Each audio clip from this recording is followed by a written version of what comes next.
गेली 4 वर्ष जशी तुमची नांदगाव कॅशू फार्मर्स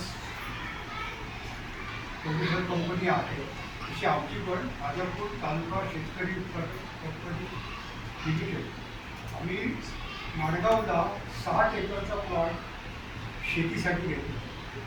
तिथे आता वेगवेगळ्या प्रकारची फळझाड आणि फुलझाड लावायचं प्रोजेक्ट चालू झाला आहे. गेल्या 2-3 महिने.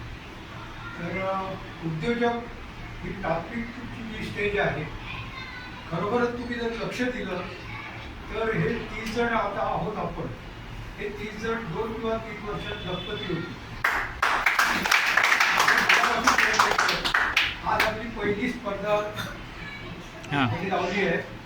तुम्ही 31 मार्चपर्यंत 25 सभासद करायचे. 25 सभासद करण्यासाठी मला असं वाटतं की माझ्या अनुभवामुळे मी जास्तीत जास्त 25 लोकांना भेटलो की मला मिळू शकते.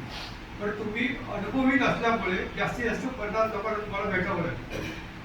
2 माणसात 1 माणूस सभासद होणं म्हणजे काय? 1000 रुपये देणं, जाताना 10 प्रॉडक्ट घेऊन जायचे. हे असंच होणं आहे. लक्षात घ्या.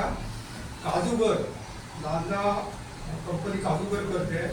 आपल्या कोकणातला काजूगर होलसेल मार्केटमध्ये क्वचितपेक्षा क्वचित केरळाला काजूगराचं माहेरघर समजलं जातं. पण किलो मागे 100 रुपये दर होलसेलला जास्त असतो. का? कारण त्याची चव चांगली. आपला आंबा केसर असो की हापूस असो नेहमी मार्केटमध्ये राजा असतो.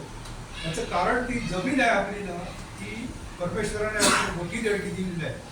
आपण मी त्याला पाप म्हणतो, सॉरी, आपण पाप केलं आहे की आपण मुंबईत आलो.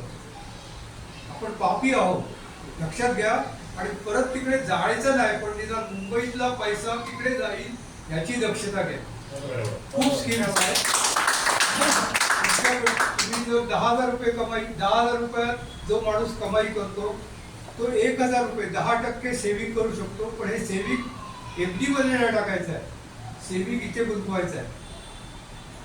दर महिन्याला जर 1,000 गुंतवत गेला तर 3 वर्षाला तुम्ही 2 लाख रुपयाची इन्व्हेस्टमेंट उभी करू शकाल. हा माझा अनुभव आहे. एक लक्षात घ्या, माझा अनुभव सांगतो. मी वयाच्या 30व्या वर्षी कोकणात कुडाळमध्ये त्यावेळी 2 लाखाचा प्रोजेक्ट मॅन्युफॅक्चरिंगचा घातला होता. तो लॉस गेला कंप्लीट. देणेकरी यायला लागले.